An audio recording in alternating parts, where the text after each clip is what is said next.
Shalom Bapak Ibu dan Saudara yang dikasihi oleh Tuhan. Bagaimana dengan kabar Bapak Ibu dan Saudara yang dikasihi Tuhan? Saya percaya bahwa Saudara senantiasa diberkati oleh Tuhan. Meskipun kita masih belum bisa bertemu dalam ibadah kita bersama di gereja. Tetapi saya percaya dan saya selalu berdoa. Bapak Ibu dan Saudara semuanya, Jemaat Gereja Baptis Indonesia Beneran, semua di dalam berkat dan lindungan kasih dari Tuhan. Bapak Ibu dan Saudara yang kasih Tuhan, hari ini kita bersyukur kepada Tuhan karena kita boleh datang kembali bersama-sama untuk memuji dan menyembah Tuhan. Dan sebelum kita memperhatikan, merenungkan sebagian dari kebenaran firman Tuhan, saya mengajak Bapak Ibu untuk duduk kepala dan kita berdoa bersama-sama. Mari kita duduk kepala dan berdoa. Bapa kami yang di dalam surga, terima kasih karena pagi ini kami diberkati luar biasa oleh Tuhan. Kami dapat berkumpul bersama-sama dengan keluarga kami untuk kami memuji menyembah Tuhan. Bapa yang di dalam surga, sebentar kami akan merenungkan sebagian dari kebenaran firman Tuhan. Dan biarlah firman yang kami renungkan, kami perhatikan pada pagi hari ini menjadi rema di dalam kehidupan kami. Terima kasih Bapa di surga, di dalam dan demi nama Tuhan kami Yesus Kristus, kami bersyukur dan kami berdoa. Haleluya, amin. Saudara yang kasih Tuhan, tadi kita sudah bersama-sama membaca satu bagian firman Tuhan. Firman Tuhan pada pagi hari ini saya ambil di dalam Keluaran pasal 15, ayatnya yang ke-13. Sekali lagi saya akan menolong membacakannya. Keluaran pasal 15 ayat 13. Dengan kasih setiamu engkau menuntun umat yang telah kau tebus. Dengan kekuatanmu engkau membimbingnya ke tempat kediamanmu yang kudus. Bapak, Ibu, dan Saudara, saya mau bertanya kepada saudara semua, kira-kira di dalam kehidupan kita, dalam kehidupan saudara, siapa orang yang sering marah-marah? Atau siapa orang yang pemarah yang sering ditemui? Siapa orang yang sering marah-marah atau siapa orang yang pemarah yang sering ditemui? Suami? Istri? Besan? Mertua? Kakak? Atau tetangga? Setiap hari marah-marah. Tanpa sebab marah-marah. Disebut sebagai pemarah. Saudara, atau pertanyaan yang kedua, siapa orang paling sabar yang pernah ditemui? Siapa orang paling sabar yang pernah ditemui? Disakiti ya diam saja, dirasani ya tersenyum, dikecewakan ya tidak pernah marah, tidak pernah membalas. Kira-kira siapa saudara? Anak-anak? Atau guru? Atau besan mungkin? Atau adik ipar? Atau suami atau istri? Sabar. Jadi dia tidak pernah marah dan jarang sekali marah. Saudara yang kasih Tuhan, marah dan sabar itu merupakan bagian di dalam kehidupan manusia yang tidak dapat dipisahkan. Karena apa saudara? Karena keduanya itu biasa disebut dengan emosi. Marah dan sabar itu disebut sebagai emosi. Hanya permasalahannya adalah yang satu itu adalah emosi yang tidak bisa dikendalikan. Yang satu saudara itu adalah emosi yang dapat dikendalikan atau emosi yang dapat dikekang atau emosi yang dapat dikuasai. Saudara, semua manusia pernah mengalami hal ini dan semua manusia memiliki kedua-duanya. Tidak hanya manusia ternyata. Kalau kita melihat dan kita memperhatikan ternyata semua ciptaan Tuhan, hewan pun juga memiliki yang namanya marah. Bahkan saudara, kalau kita memperhatikan ternyata Tuhan juga berhadapan dengan ini. Tuhan kita saudara ternyata juga berhadapan dengan yang namanya kemarahan dalam menghadapi manusia, dalam menghadapi kehidupan manusia saudara. Kalau kita memperhatikan dalam kehidupan bangsa Israel saudara, ternyata juga Allah menghadapi hal ini. Dalam menghadapi manusia apakah pernah marah? Iya, Tuhan pernah marah. Apakah Tuhan pernah kecewa? Iya, Tuhan ternyata pernah kecewa. Apakah Tuhan pernah menyesal? Pernah. Tuhan saudara ternyata pernah menyesal ketika menciptakan manusia. Allah pernah marah, Yesus pernah marah. Ternyata Tuhan kita juga masuk dalam area yang namanya kemarahan. Kesabaran, ternyata juga sama saudara.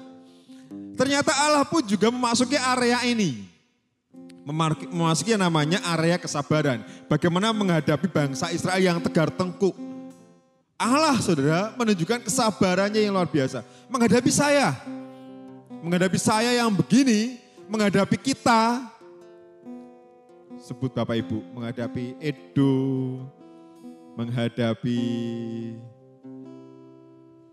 sebut nama saudara. Yang kadang ngeyelan, yang kadang dikasih tahu tidak mau menuruti, yang terkadang menuruti keinginannya sendiri. Saudara, ternyata Allah itu menunjukkan kesabarannya. Nah, saudara kasih Tuhan, pagi ini saudara di dalam kebaktian kita, dari ayat yang kita baca tadi kita mau belajar bagaimana manusia dapat menjalani dan dapat melalui proses kehidupan yang dijalani oleh manusia. Saudara, dalam Keluaran pasal 15 ayat 13 kita akan belajar dua hal. Yang pertama Bapak Ibu, manusia dapat menjalani, meraih semua hal di dalam hidupnya itu semua karena kesabaran dan kesetiaan Allah.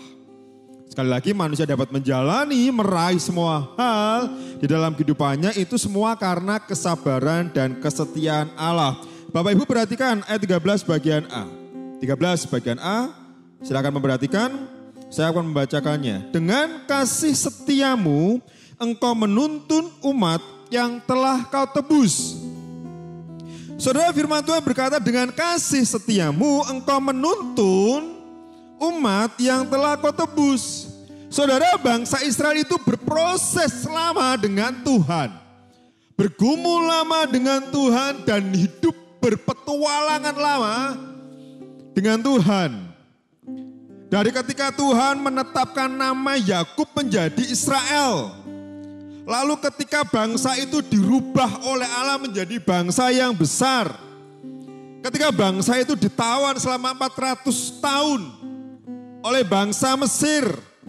Ketika bangsa itu dibebaskan selama 40 tahun berjalan di padang gurun saudara.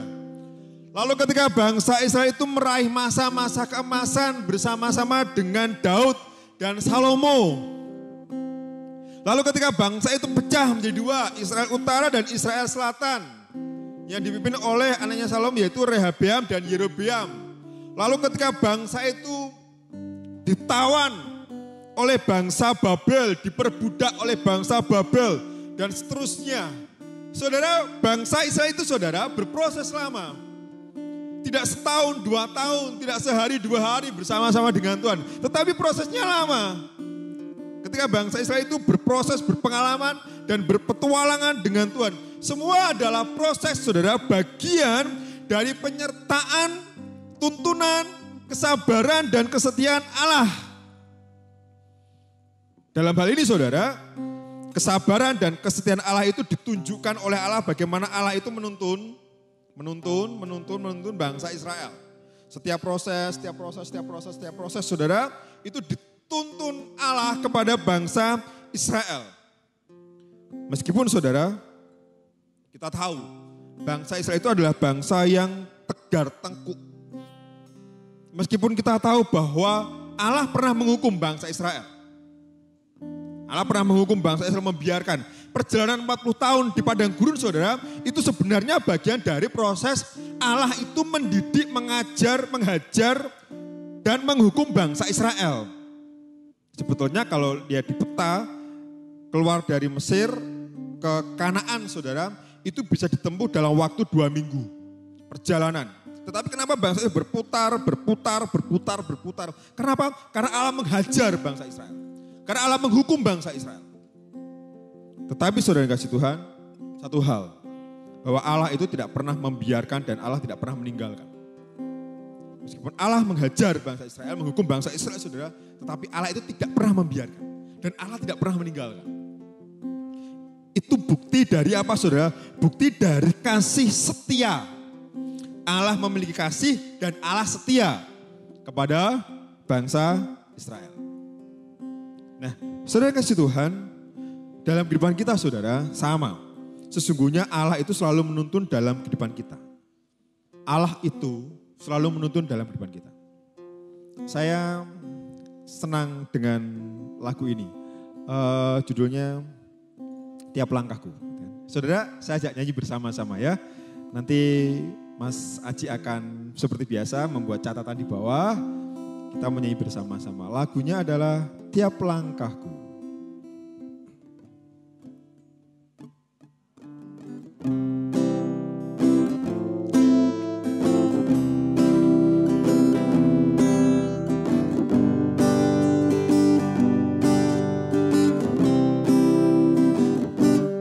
Langkahku diatur oleh Tuhan dan tangan kasih-Nya menuntunku di tengah gelombang dunia menakutkan. Hatiku tetap tenang teguh.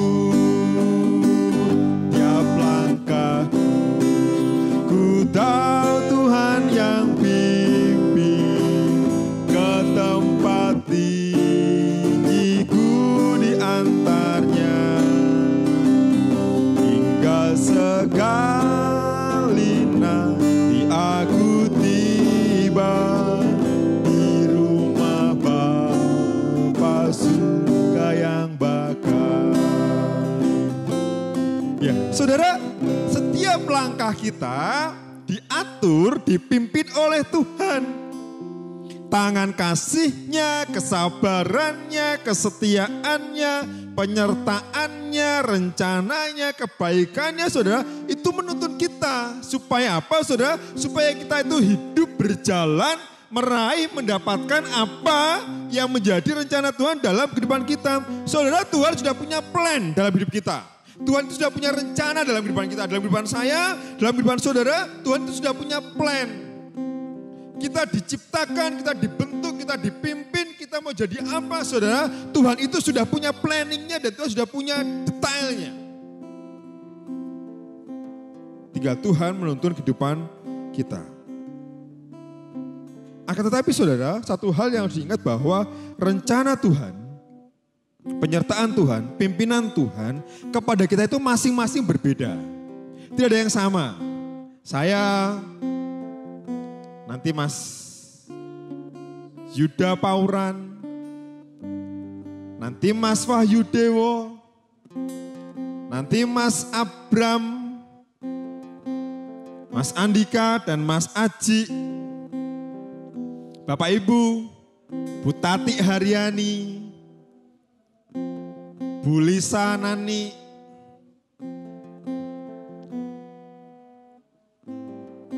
Bu In, Mbak Puji, Pak Guntur Agus, Pak Cucu, Bu Nunu, Mas Henry, Mbak Santi, Mbak Melati. Saudara, semua berbeda-beda. Semua berbeda-beda. Tuhan menuntun kita berbeda-beda. Tetapi kita itu diciptakan oleh Tuhan untuk menjalani, untuk menikmati semua kebaikan Tuhan dan rencana Tuhan. Akhirnya adalah bahwa kehidupan kita itu adalah untuk memuliakan Tuhan apapun itu. Saudara, saya bercita-cita menjadi seorang pendeta itu dari kecil ya, dari SD. Ketika SMP cita-cita itu hilang, ketika SMA cita-cita itu mulai hilang. Saya hari Minggu, hari Jumat kemarin saya di message sama teman saya di Facebook. Keluar, ting, ping, halo Edo. Gitu. Saya balas, hai, siapa ini? Terus dia, kamu lupa ya sama aku? Sopo gitu. Terus saya lihat, saya ingat-ingat, agak lama saya balas. Oh iya, kamu temanku SMA dulu ya? Ya, aku temanmu SMA, dulu kita satu kelas waktu pelajaran agama. Karena saya anak IPS, dia ternyata anak IPA. Dan pelajaran agama kami di hari Jumat. Aku dulu teman sekolahmu SMA waktu pelajaran agama. Terus sering ngobrol, dia tahu saya menjadi seorang hamba Tuhan. Dia bilang, aku gak nyangka loh kamu jadi seorang pendeta. Lah kenapa? Padahal dulu waktu SMA, waktu pelajaran agama kamu kan sering bolos toh. Saudara, punya pengalaman yang tidak baik, punya masalah tidak baik. Tetapi Tuhan mengantar saya untuk menjadi seorang hamba Tuhan. Saudara, Tuhan menuntun. Tuhan menuntun, Tuhan mengantarkan untuk apa? Untuk masuk ke dalam rencana Tuhan. Tuhan menuntun, mengantarkan saudara untuk menikmati apa yang Tuhan sediakan. Memang saudara, kita harus melewati hal-hal yang berbeda. Prosesnya, rintangannya, pencapaian hasil akhirnya saudara itu berbeda. Tetapi saudara satu hal, bahwa dengan kasih setia Tuhan, Tuhan menuntun kita, karena kita adalah umat Tuhan, untuk apa? Untuk memasuki rencana Tuhan. Tuhan menuntun kita untuk kita hidup dalam semua kebaikan Tuhan. Tuhan menuntun hidup kita untuk apa? Untuk kita berjalan sesuai dengan apa yang Tuhan mau. Yang pertama saudara, bahwa manusia dapat menikmati, dapat menjalani setiap kehidupan yang ada, itu semua karena kesabaran dan kesetiaan Allah. Yang kedua Bapak Ibu, kekuatan Allah memampukan manusia untuk menikmati kediaman Allah yang kudus dan kekal. Bapak Ibu perhatikan ayat 13 bagian B. Di situ dikatakan, dengan kekuatanmu engkau membimbingnya ke tempat kediamanmu yang kudus. Saudara, firman Tuhan berkata, dengan kekuatanmu engkau membimbingnya ke tempat kediaman yang kudus. Saudara, planning Allah terhadap bangsa Israel itu, rencana Allah awal, planningnya dari awal, Allah terhadap bangsa Israel itu adalah bahwa bangsa Israel itu memasuki, menempati, diam di tempat yang bernama Kanaan. Tempat yang berlimpah dengan susu dan madunya. Tempat di mana Tuhan memberikan semua kebaikan-kebaikan Tuhan untuk bangsa Israel. Oleh sebab itu saudara, Allah berusaha melepaskan bangsa Israel dari perbudakan selama 400 tahun. 400 tahun diperbudak oleh bangsa Mesir, Allah melepaskan bangsa Israel ini. Meskipun Allah harus menggunakan tulah untuk menunjukkan kepada bangsa Israel dan menunjukkan kepada bangsa Mesir bahwa bangsa Israel itu punya Allah yang kuasa. Dengan kekuatannya Allah saudara, Allah berusaha sekuat tenaga, semampunya, untuk apa? Untuk mengeluarkan bangsa Israel dari perbudakan tanah Mesir. Saudara, ada kata kekuatan. Pasti ada yang bertanya begini, kalau Allah memiliki kekuatan, kenapa Allah tidak dengan sekejap mata mengeluarkan bangsa Israel dari perbudakan di tanah Mesir? Kenapa harus melewati proses 40 tahun? Kenapa harus menggunakan 10 tulah? Kenapa harus menggunakan bermacam-macam cara? Pertanyaan begini, apakah tidak 1/1000 detik Allah memindahkan bangsa Israel dari Mesir ke Kanaan? Bisa sudah. Tidak usah 1/1000 detik langsung berubah. Bangsa Israel yang berjumlah 2 juta orang itu bisa berubah pindah ke Kanaan. Saudara, kalau kita berbicara dengan kekuatan Allah, saudara, tentang kekuatan Allah, Allah bisa mengubah segala sesuatunya. Jauh lebih cepat daripada kedipan mata kita. Allah bisa mengerjakan semuanya. Allah bisa memindahkan semua. Allah bisa membuat mujizat sekejap. Saudara, kalau kita berbicara tentang kekuatan, tentang kuasa Allah, saudara, kita tidak akan bisa untuk membahasnya.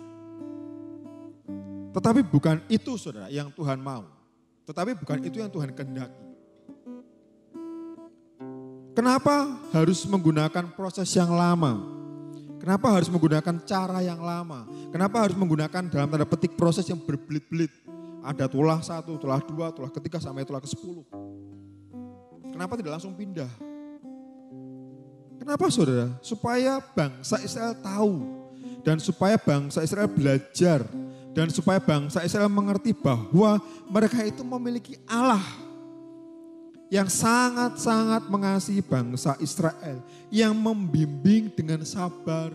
Yang mengarahkan dengan sabar, yang menuntun dengan sabar. Supaya apa saudara? Supaya bangsa Israel berproses. Jadi pertumbuhan itu berproses saudara. Tidak langsung berubah sekejap. Tetapi ada proses pertumbuhan, proses sesuatu yang menyenangkan, sesuatu yang tidak menyenangkan, sesuatu yang bahagia, sesuatu yang menyakitkan, sesuatu yang sedih, sesuatu yang tidak mengenakan. Saudara, bangsa Israel belajar dari itu. Kalau kita berbicara tentang kekuatan Allah, saudara, Allah bisa mengubah segala sesuatu. Bahkan kalau kita kembali ke awal, sesungguhnya Allah menciptakan dunia ini dalam semuanya jadi. Bisa. Tidak harus hari pertama menciptakan, hari kedua, hari ketiga. Tidak harus berhenti dulu, saudara. Tetapi semuanya Tuhan izinkan supaya bangsa Israel itu belajar bahwa proses dari diciptakan, dibentuk, dari proses mengalami masa keemasan, masa kejayaan, dari proses ketika harus diperbudak 400 tahun, berjalan 40 tahun di padang gurun, diperbudak lagi. Saudara, itu adalah proses untuk Allah mengantarkan bangsa Israel menempati yang namanya Kanaan. Tetapi karena ketegar-tengkukannya, bangsa tidak dapat menikmati tanah yang berlimpah dengan susu dan madunya. Nah, saudara kasih Tuhan, dalam kehidupan kita sekarang ini, pertanyaannya adalah di mana tempat Allah yang kudus? Kalau kita melihat pada bangsa Israel, tanah yang kudus adalah tanah Kanaan. Dalam kehidupan kita sekarang, kehidupan iman orang percaya, di mana tempat Allah yang kudus? Di mana? Surga. Ya, benar. Tempat Allah yang kudus itu adalah di surga. Tempat di mana Allah bertahta dan bersemayam, dan tempat di mana Allah sesungguhnya menghendaki semua orang itu menikmati kerajaan surga. Tetapi saudara, ada satu syarat yang harus dipenuhi. Apa itu? Syarat yang dipenuhi adalah bahwa harus mau mengakui dan percaya bahwa Yesus Kristus itu adalah satu-satunya juru selamat. Manusia dapat menikmati surga kalau manusia percaya, mengakui bahwa Yesus Kristus itu adalah satu-satunya juru selamat dunia. Saudara, Yesus Kristus itu bukan salah satu juru selamat. Ya, Yesus Kristus bukan salah satu juru selamat. Tetapi Yesus Kristus itu adalah satu-satunya juru selamat dunia. Karena kalau kita belajar dalam teologi orang Hindu, Yesus Kristus itu merupakan bagian dari salah satu juru selamat. Ada dewa-dewa, ada pencipta-pencipta, ada dewa-dewa, dan Yesus Kristus itu merupakan salah satu dari yang menyelamatkan. Jadi boleh percaya kepada yang lainnya. Tetapi dalam kekristenan saudara, Yesus Kristus itu adalah satu-satunya juru selamat. Bapak Ibu dan Saudara bisa memperhatikan di dalam Yohanes pasal 3:16. Hafal? Yohanes 3:16. Apa? Apa Bapak Ibu di rumah apa? Guru Islam Minggu? Yohanes 3:16. Karena begitu besar kasih Allah akan dunia ini sehingga Ia mengaruniakan anaknya yang tunggal. Supaya apa? Supaya setiap orang yang percaya kepada Dia tidak binasa melainkan beroleh hidup yang kekal. Lalu kalau kita perhatikan di dalam Yohanes 14 ayat 6. Karena firman Tuhan berkata demikian, Akulah jalan dan kebenaran dan hidup. Tidak ada seorang pun yang datang kepada Bapa kalau tidak melalui siapa? Aku. Akunya siapa? Yesus Kristus. Saudara yang kasih Tuhan, perlu disadari dan perlu dimengerti, perlu ditanamkan baik-baik saudara. Bahwa tidak ada satu orang pun yang berani mengatakan akulah jalan dan kebenaran dan hidup. Di dunia ini saudara, tidak ada satu orang pun yang berani mengatakan akulah jalan dan kebenaran dan hidup selain siapa? Selain Tuhan Yesus. Nabi-nabi besar, rasul-rasul, pengkhotbah besar saudara. Tidak ada yang berani mengatakan akulah jalan dan kebenaran dan hidup. Saudara, hanya Yesus yang berani mengatakan demikian. Hanya Yesus yang berani menjamin bahwa akulah jalan dan kebenaran dan hidup. Karena apa? Karena memang dia adalah Allah yang turun dari surga, menjelma menjadi manusia, berinkarnasi menjadi manusia, hidup bersama-sama dengan manusia, dan menderita bagi manusia, menebus dosa manusia, dan naik ke surga. Karena siapa? Karena dia adalah Allah. Yesus Kristus adalah Tuhan 100% dan manusia 100%. Yang menjamin keselamatan hidup manusia. Nah, pertanyaan demikian. Bagaimana Tuhan membimbing kita? Bagaimana Tuhan membimbing kita? Kalau di sini dikatakan dengan kekuatanmu engkau membimbingnya. Saudara, pertanyaan bagaimana Allah membimbing kita? Ya melalui firman Tuhan. Yang pagi ini kita perhatikan bersama-sama, yang pagi ini kita baca bersama-sama, yang setiap minggu kemarin, minggu yang lalunya, yang setiap pagi renungan disampaikan, saudara membaca renungan harian, saudara mendengarkan dari radio, mulai dari televisi, mulai dari YouTube yang lainnya. Ketika firman Tuhan disampaikan, saudara, itu Allah membimbing kita. Bagaimana Allah membimbing kita, saudara? Melalui mujizat. Setiap doa yang kita naikkan kepada Tuhan yang dijawab oleh Tuhan, itu adalah cara Tuhan membimbing kita. Mujizatnya dinyatakan, doa kita yang dijawab, doa kita yang dikabulkan. Saudara, itu adalah bagian dari Allah membimbing kita. Orang yang beriman, dengan apa lagi? Dengan kesabarannya, Allah sabar kepada kita. Itu cara Allah, saudara. Untuk apa? Untuk membimbing kita masuk ke dalam surga.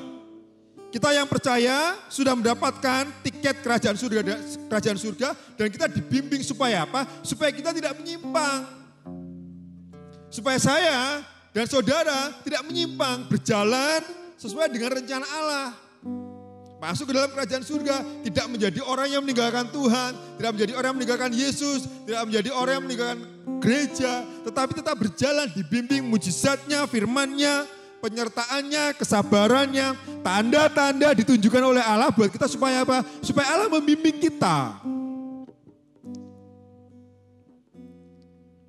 Sehingga kita yang sudah percaya, semakin percaya. Semakin teguh. Dan kita yang sudah percaya membawa jiwa kepada Tuhan. Supaya apa? Supaya masuk ke dalam tempat Allah yang kudus. Di mana? Di surga. Nah, Bapak Ibu dan Saudara kasih Tuhan, pagi ini kita sudah belajar bahwa dua hal. Bahwa manusia dapat menikmati dan menjalani setiap kehidupannya, itu semua karena kesabaran dan kesetiaan Allah. Dan yang kedua, kita belajar bahwa kekuatan Allah itu memampukan manusia untuk dapat menikmati hidup di dalam tempat kediaman Allah yang kudus, yaitu di surga yang kekal. Dan kiranya firman Tuhan pada pagi hari ini menjadi berkat. Kita tunduk kepala dan berdoa. Bapa kami di dalam surga, terima kasih karena pagi ini kami boleh belajar bersama-sama. Bagaimana kami menikmati dan bagaimana kami dapat hidup. Semua karena kebaikan, semua karena penyertaan, semua karena kasih karunia dan semua karena kemurahan Tuhan. Dan kami bersyukur Tuhan karena iman percaya kami bahwa Yesus adalah satu-satunya juru selamat, mengantarkan kami untuk kami mendapatkan jaminan hidup di dalam kerajaan surga. Dan biarlah Tuhan, setiap janji yang Tuhan berikan kepada kami, setiap hal yang Tuhan berikan kepada kami, tidak kami nikmati sendiri.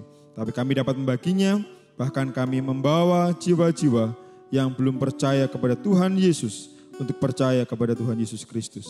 Menikmati segala kebaikan Tuhan dan menikmati segala janji Tuhan.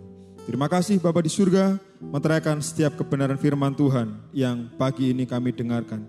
Dan biarlah kehidupan kami senantiasa menyenangkan dan kehidupan kami senantiasa berjalan seturut dengan rencana dan kehendak Tuhan di dalam kehidupan kami. Di dalam dan demi nama Tuhan kami Yesus Kristus, kami bersyukur dan kami berdoa. Haleluya. Amin. Selamat pagi Bapak Ibu dan kasih Tuhan, selamat beraktivitas, Tuhan Yesus memberkati.